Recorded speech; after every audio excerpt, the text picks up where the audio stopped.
Alla mezzanotte del 31 dicembre di ogni anno, tutti i templi buddisti del Giappone suonano le campane per un totale di 108 rintocchi, pari alle 108 tentazioni della fede buddista. Di recente ho scoperto che anche a bordo di una nave il Capodanno viene salutato suonando una campana, precisamente con 16 rintocchi, 8 per salutare l'anno vecchio ed 8 per accogliere quello nuovo. Ok, ma vi starete chiedendo che c'entrano queste usanze con la D? Mettetevi comodi, cominciamo.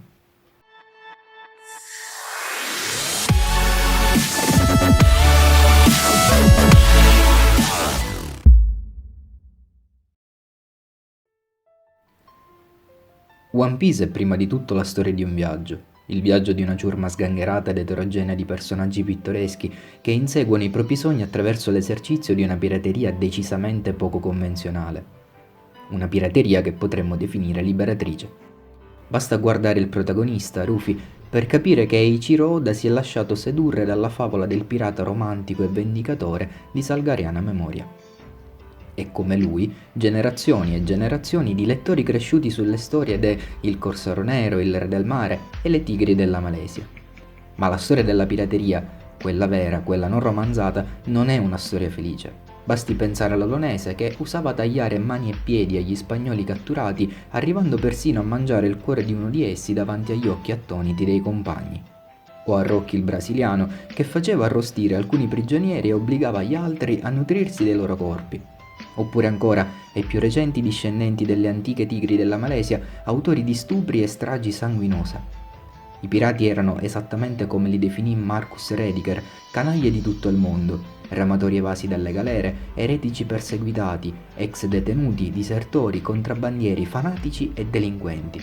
Ciò fa di Marshall D. Teach e dei suoi uomini una delle ciurme più autentiche del manga, perché è autentico e storicamente attendibile il loro modo di esercitare la pirateria.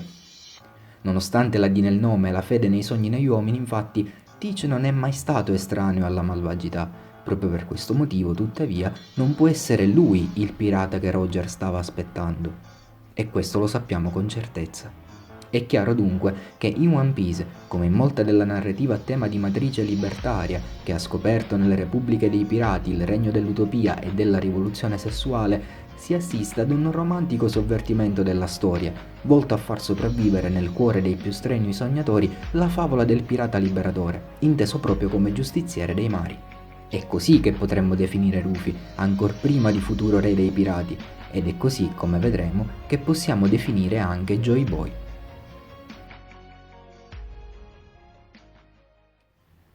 Nel capitolo 395, Clover ci dice che a suo parere, quando il Grande Regno capì di essere sul punto di scomparire, decise di salvare la storia di quel secolo incidendola su delle pietre, perché se lo avesse fatto su comuni libri, questi sarebbero stati distrutti. Naturalmente, Clover non poteva sapere che la capacità di incidere pietre così dure non rientrava tra le facoltà di quel regno, ma piuttosto del clan Kozuki, che evidentemente sposarono questa causa esponendosi a possibili ritorsioni da parte di quelle famose 20 famiglie, e da qui, probabilmente, la scelta di chiudere i propri confini.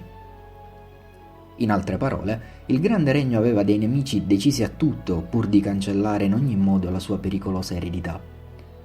Sembra dunque difficile credere che tale regno, dopo un secolo di battaglie, prossimo ad esalare l'ultimo respiro, avesse le risorse necessarie per intraprendere una capillare opera di distribuzione dei poneglyph per il mondo.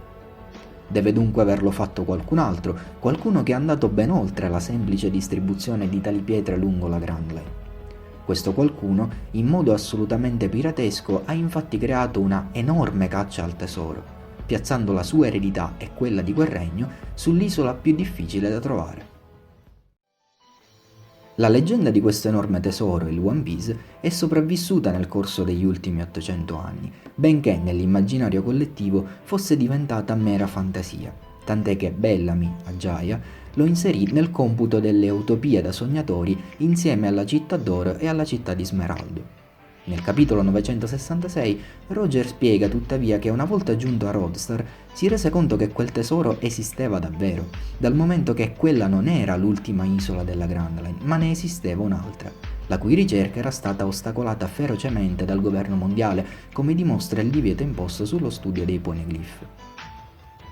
Da quel momento Roger fu ossessionato dal One Piece, per 13 anni non smise di cercare finché non scoprì che un samurai del paese di Wano aveva preso il mare. E proprio Oden, le cui abilità si rivelarono indispensabili per comprendere il significato dei testi riportati su quelle pietre, nel capitolo 967 ci svela un retroscena di importanza cruciale, ovvero il momento in cui Roger, finalmente, ebbe davanti ai propri occhi quell'enorme tesoro. Risate a parte, è il soggetto a cui si rivolge a spiazzare. Nel momento in cui dice «Joy Boy, hai lasciato un tesoro a dir poco assurdo», gliene attribuisce il merito. È in questo preciso momento che riusciamo a dare un nome a colui che aveva permesso all'eredità del Grande Regno e quindi alla sua memoria di non sparire per sempre. Joy Boy ha salvato quei 100 anni di storia e ha piazzato alla fine della rotta maggiore il suo tesoro. Chi altri se non un pirata poteva farlo? E, badate bene, non un pirata qualsiasi, ma un liberatore, un benefattore.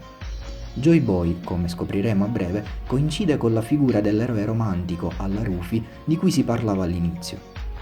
Una cosa di cui non possiamo avere alcun dubbio già adesso, altrimenti non avrebbe mai scelto di rischiare la vita per salvare un tesoro che nella sua assurdità è tutto fuorché oro e gioielli.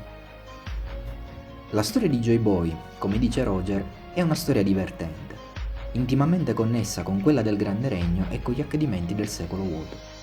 In sostanza è una love tale, da cui il nome dell'isola.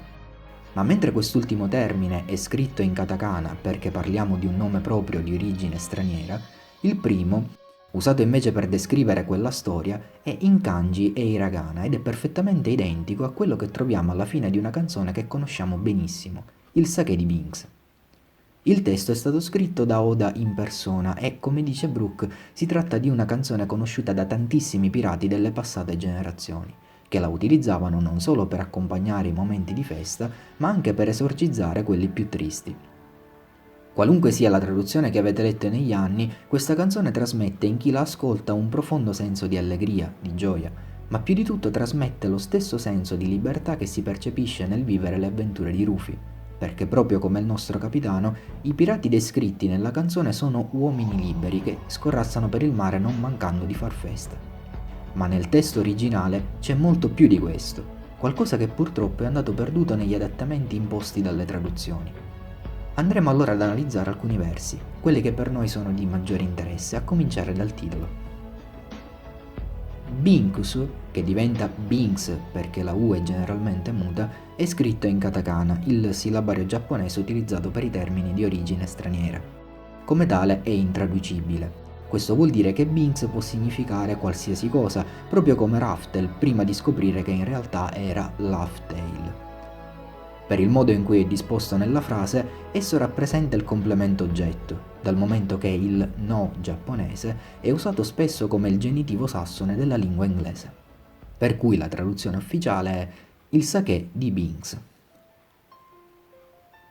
Binks rimane un nome avvolto nel mistero, specialmente alla luce di una informazione, passata quasi del tutto in sordina, che ci viene fornita nella color spread del capitolo 809. Qui, per la prima ed unica volta in tutto il manga, vediamo il titolo di questa canzone scritto interamente in inglese. Salta subito all'occhio che Binks è diventato il soggetto della frase, Sake è diventato liquor, liquore. Potrebbe trattarsi di un errore di Oda, ma se non lo fosse? In tal caso la traduzione diventerebbe il Binks del liquore, che non ha alcun senso, a meno che non si ammetta che Binks in realtà non sia il nome proprio di persona che sembra essere. Azzeccarne il significato in mancanza di altre informazioni è praticamente impossibile e non è nostra intenzione costruire illazioni, ma vogliamo comunque condividere con voi una riflessione. La canzone dice più e più volte andiamo a consegnare il liquore di Binks. Benché i protagonisti alla 10ª strofa si definiscano dei pirati, messe in questi termini danno più l'impressione di essere i galoppini di questo Binks, un qualcosa che francamente fa a pugni con il resto della canzone, in cui viene detto facciamo quel che ci pare, navighiamo fino ai confini del mare. Fa a pugni persino con la definizione stessa di pirata, che concorre, insieme al resto, a trasmettere un senso inequivocabile di libertà. Allora, consideriamo l'ipotesi che il sake di Binks in realtà sia una metafora. Un indizio importante è proprio il sake, che è quella bevanda usata nel manga per cementificare un legame che prescinde dalla parentela di sangue. Ricorderete di certo lo scambio delle tazze tra Rufy, Ace e Sabu che li ha consacrati come fratelli. O una cerimonia analoga quando al termine della saga di Dressrosa Rufy accetta di avere una flotta dei capitani. Eppure la parola che Oda ci suggerisce in quella color spread non è sake, che è comunque una bevanda alcolica, ma liquor, liquore. Si mantiene sul generico per farci capire che allude a tutti quei momenti in cui si è condiviso cibo e alcol. Fondamentalmente tutti i momenti di festa.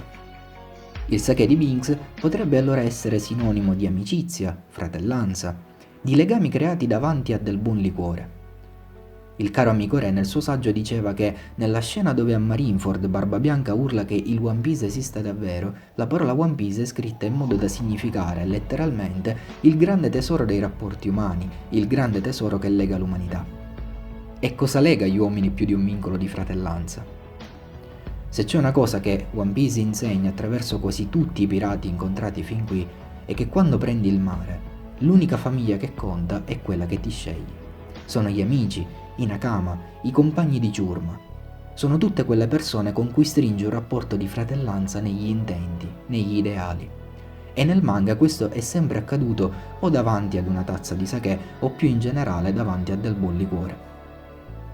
Che sia dunque questo il tesoro di Joy Boy, il One Piece? È possibile che siamo proprio noi esseri umani, intesi come individui, un pezzo dell'umanità? Possibile che la controparte materiale di questo meraviglioso tesoro simbolico al netto della storia perduta sia proprio una tazza e del liquore, da portare in giro per il mondo e condividere con tutti coloro che scegliamo come fratelli e sorelle, come una grande ciurma, come una grande famiglia.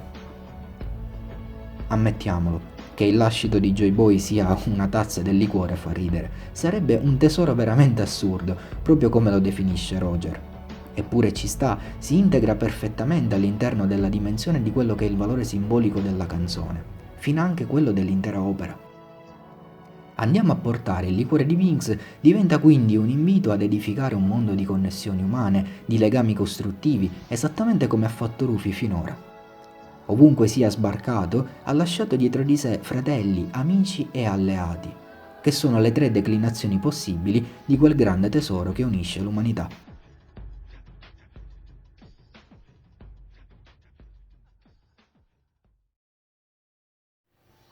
In forza dell'analogia con Rufy, possiamo quindi capire il motivo per cui era Joy Boy l'uomo giusto per compiere quella missione di salvataggio. Pensiamoci, in che modo avrebbe mai potuto affidare a così tanti regni tipo Jaya, Fishman Island, Zou, Wano e molti altri di cui non conosciamo ancora l'identità, indizi cruciali sul proprio lascito e sul lascito del Grande Regno se non avesse mai instaurato con loro un legame di amicizia. Pensate ai Nefertari, che addirittura facevano parte dei 20 regni che formarono in seguito il governo mondiale. In che modo avrebbe mai potuto affidare a loro niente meno che il poneglyph con l'ubicazione di Pluton, se non ci fosse stato un legame di cieca e completa fiducia? Joy Boy è un Rufy del passato, un pirata che, come dice la canzone, viaggiava per i mari intessendo legami, unendo i popoli nel nome dell'amicizia e soprattutto della festa. Quel verso, andiamo a consegnare il sake di Binks, diventa quindi un portiamo festa, portiamo gioia, da cui probabilmente quel soprannome, Joy Boy. Il suo viaggio, la sua storia, diventano allora una love tale. Proprio come disse Roger, proprio come il viaggio di Rufy, proprio come scritto alla fine della canzone. L'ultimo termine, Wara Ibanashi, è lo stesso che incontriamo nel capitolo 967. Sta per Funny Story, ma letteralmente il primo kanji vuol dire laugh, mentre il secondo sta per tail. Quindi, a rigore, Wara Ibanashi si può tradurre senza errore come laugh tail. Il fatto che Roger scelga di chiamare quell'isola proprio così è, in definitiva, il massimo tributo che avrebbe potuto rendere a Joy Boy e ai suoi uomini prima di farsi carico della loro eredità e lanciare l'era della pirateria. Se a questo punto ve lo state chiedendo, sì, stiamo implicitamente dicendo che la canzone fu composta proprio sulla nave di Joy Boy, dalla sua ciurma, durante il loro viaggio attraverso la Grand Line. Benché sia una canzone per pirati che chiunque può cantare, ci aspettiamo quindi che da qualche parte nel testo ci sia traccia di qualche loro peculiarità, che potremmo dire unica, distintiva. Prendiamo ad esempio quest'altro verso, che letteralmente significa cantiamo con i Don la canzone della navigazione. Il termine Don è lo stesso che abbiamo incontrato sullo sfondo di molte scene del manga come onomatopea di accompagnamento, in concomitanza di eventi di grande effetto. È un suono, né più né meno, ed è lo stesso Don che solitamente si pronuncia per simulare il suono di una campana, che per l'appunto è Din Don o Ding Dong. Una versione particolarmente frequente è questa, che è sempre Dong, usatissima ad esempio nella saga di Skypiea. Talvolta il Don, specie se scritto in hiragana, viene usato per dare voce a esplosioni o boom scenici. A questo proposito è molto interessante notare come Tom, il costruttore di navi di Water 7, nonché colui che costruì proprio la Oro Jackson, ha nel suo modo di dire una catchphrase inequivocabile: fallo con un Don, che volendo si può interpretare in molti modi, dal momento che Don è intraducibile, essendo un'onomatopea, ma siamo piuttosto convinti che lui, proprio in quanto carpentiere oltre che uomo pesce, rievochi il suono della campana che di solito viene tenuta a bordo di una nave. Ricordate cosa dicevamo in apertura del video?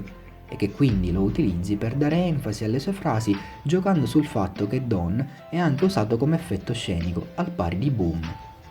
Non solo, la versatilità di questo termine è tale infatti che scritto in questo modo, Don Don indica il suono del tamburo, quindi il ritmo, e proprio il tamburo viene citato all'interno della canzone in un'altra strofa, dove guarda caso si parla anche di una tempesta in arrivo cui seguirà la tanto attesa alba. A questo punto avrete capito dove vogliamo andare a parare, e allora ripartiamo da ciò che è stato detto della D nel corso dell'opera.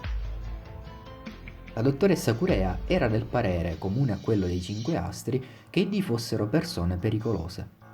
Secondo Robin, si tratta di persone che non hanno mai smesso di combattere nel corso della storia, mentre è rocinante a raccontare che a Mary Joyce essi sono conosciuti come i nemici naturali degli dei. Lo stesso rocinante aggiunge che i D scateneranno un'altra tempesta, si renderanno cioè protagonisti di accadimenti straordinari. In altri termini, lasceranno il segno nella storia e lo faranno in modo pericoloso. Pericoloso per chi? Per il potere costituito, naturalmente. In sintesi, i D sono persone con tendenze tipicamente sovversive, diremmo anarchiche, capaci di compiere gesta straordinarie.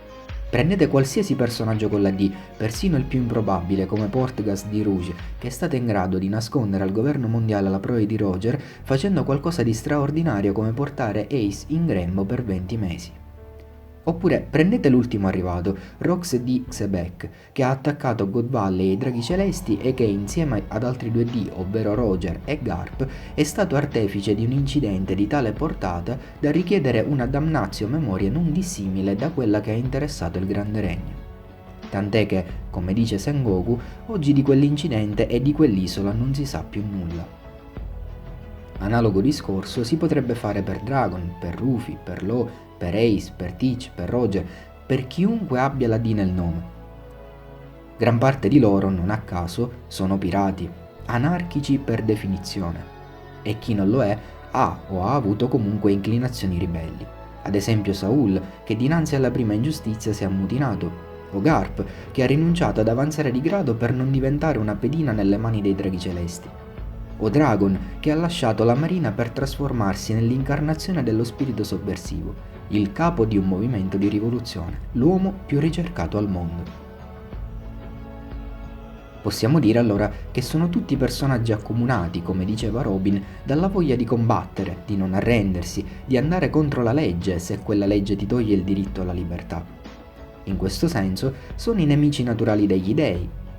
Naturalmente, come abbiamo visto, ognuno persegue questo obiettivo con modi e mezzi completamente diversi, ma ciò che li accomuna è la volontà di opporsi, una volontà che conosciamo come volontà della D, e che, per ciò che diceva Roger al capitolo 100, devono aver ereditato da qualcuno che in passato ha desiderato fare lo stesso e ha fallito.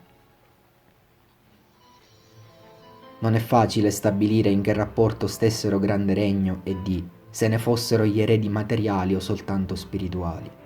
È pur vero che nelle cripte di Mary Joyce è conservato un cappello, e per l'analogia Rufy-Joy Boy fatta fin qui è plausibile che quel cappello sia appartenuto proprio a lui. Ma è anche vero che il governo mondiale ha sempre reagito brutalmente nei confronti di coloro che si sono interessati direttamente o indirettamente di quel grande regno. Vedi Clover e gli archeologi di O'Hara, mentre nei confronti di coloro che hanno la D nel nome si è sempre mantenuta sì una condotta avveduta e cauta, ma mai di più. Quello che possiamo dire invece con certezza è che i D erano e sono tuttora una famiglia. Lo dice Oden nel capitolo 967, riferendosi a loro con il termine di no Ichizoku, dove Ichizoku sta proprio per famiglia. Lo dice Rocinante al capitolo 764, quando parla dei D a Law utilizzando lo stesso termine usato da Oden. E, badate bene, lo dicono persino i Re del Mare, al capitolo 648, la strada che porta verso il sole, dove usano questo termine Ichizoku per riferirsi a coloro che hanno costruito l'arca Noah, anche se in tal caso non dicono esplicitamente la famiglia di, bensì solo quella famiglia. La presenza degli Ogwar, la stirpe di Saul, non lascia spazio a obiezioni. La famiglia D non è accomunata da alcun vincolo di sangue. Non esiste alcun progenitore comune, sono persone diverse, di razze diverse, che in un momento preciso della storia hanno deciso di instaurare un legame di fratellanza negli intenti, diventando a tutti gli effetti una famiglia. Una famiglia come quella di Rufy, di Roger, di Barba Bianca, in altre parole una ciurma. Ebbene sì, quelle persone furono pirati. Naturalmente è impensabile che la pirateria, che sappiamo affondare le radici nell'atavico fenomeno del banditismo, sia nata con i D, a maggior ragione in un mondo fatto quasi completamente di isole e mari. È tuttavia plausibile che con loro sia nato un nuovo modo di fare pirateria. Un modo che, come si diceva all'inizio, tira in ballo la figura dell'eroe romantico e vendicatore. Questo è quanto. Joy Boy era il capitano di quelli che possiamo definire i pirati della D. Non è escluso che queste persone abbiano stretto un legame di fratellanza attraverso lo scambio di una tazza di sake, ma di certo hanno scelto di ereditare la volontà di quel regno che di lì a poco sarebbe scomparso, facendosene prosecutori materiali e riponendo nella lotta instancabile al potere costituito la loro massima missione, consapevoli di avere la capacità di stravolgere la storia, e di questo particolare è rimasta traccia nelle rovine di Shandor, in una stele incisa con caratteri poneglyph vista al capitolo 272, sulla quale Robin legge: «Noi siamo coloro che tessono la storia accompagnati dal suono del grande campanile». Tessere la storia, influenzarla, una capacità che il grande regno, per ragioni a noi ignote, non è riuscito ad esprimere fino in fondo. Eppure è sopravvissuta e tuttora vive dormiente in tutti coloro che portano la D nel nome. Tutti coloro che discendono da quelle persone che un tempo sono diventati una famiglia e hanno navigato per mare sotto il Jolly Roger, compiendo l'atto sovversivo per eccellenza. Salvare 100 anni di storia dall'oblio, consegnando così a imperitura memoria fatti ritenuti inenarrabili, in attesa che un giorno qualcuno riuscisse a farsi carico di quell'eredità. Ma a porre un punto definitivo sulla questione è la parte finale di quella frase. È il suono del campanile che, indipendentemente dalla tipologia, è il suono di una campana. In altre parole, è un don. Diventa allora plausibile pensare che i D, in quanto eredi di quel grande regno, dove a questo punto deve per forza essere esistita una grande torre campanaria, abbiano emulato questa caratteristica, l'abbiano fatta propria, al punto da renderla parte della loro missione. Stravolgere la storia con un don, che stavolta, attenzione, non vuol dire più stravolgere la storia accompagnati dal suono di una campana, ma farlo personalmente, essere loro stessi quel don, come hanno dimostrato di saper fare, e che ripetono anche nella canzone, lo cantano per scandire il ritmo della gioia, dell'allegria, della libertà. Da qui la D. Ma non è tutto. La D, per il modo geniale in cui è stata costruita, assume anche valenza iconografica. Negli anni c'è chi ci ha visto una falce di luna, chi un sorriso. Non staremo qui a dire cosa sia fondato o cosa non lo sia, ma solo farvi notare il modo in cui viene riportata nei manifesti d'Italia. Si osserva quanto segue. Ora, Provate a ruotare questo simbolo di 90 gradi in senso antiorario. Avete appena ottenuto l'icona di una campana. A margine è particolarmente significativa, nella dimensione di questo interminabile braccio di ferro tra le due fazioni, ovvero governo mondiale da una parte e grande regno attraverso i dì dall'altra, la contrapposizione tra il tentativo della prima di cancellare determinate luci dalla storia, il Buster Call di O'Hara nei fatti è stato evidentemente questo, e il tentativo, talvolta inconsapevole, dell'altra non solo di tenere accese quelle già esistenti, ma anche di provare a riaccendere quelle spente. Al capitolo 298 Wiper urla «Suonala, cappello di paglia, riaccendi la luce di Shandor». Il kanji usato per luce è lo stesso usato dai 5 astri al capitolo 908 di Nancy Aim, quando chiedono la luce che dovrà essere eliminata dalla storia. Avete deciso quale sarà?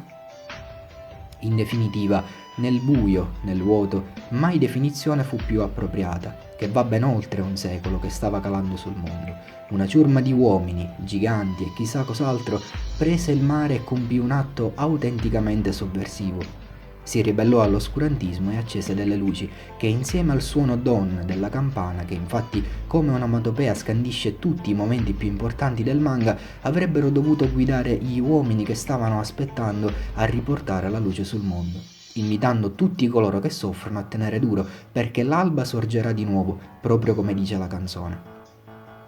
La sintesi di tutto questo, ovvero quel che abbiamo detto sul significato simbolico del One Piece, così come quel che abbiamo detto sul significato della D, è rintracciabile in un riferimento che Oda piazzò incredibilmente al capitolo 39, intitolato Per chi suona la campana. Si tratta di una frase che richiama l'omonimo romanzo di Ernest Hemingway, che a sua volta si ispirò alla citazione di un noto poeta inglese. Nessun uomo è un'isola, completo in se stesso. Ogni uomo è un pezzo del continente, una parte del tutto. Se anche solo una zolla venisse lavata via dal mare, l'Europa ne sarebbe diminuita, come se le mancasse un promontorio, come se venisse a mancare una dimora di amici tuoi o la tua stessa casa. La morte di qualsiasi uomo mi sminuisce, perché io sono parte dell'umanità, e dunque non chiedere mai per chi suona la campana, suona per te.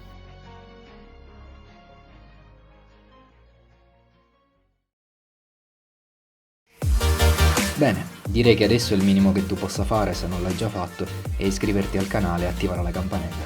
In questo modo non ti perderai i prossimi video. Se questo ti è piaciuto, lascia un like e fammi sapere cosa ne pensi nei commenti. Grazie per il tuo tempo, alla prossima.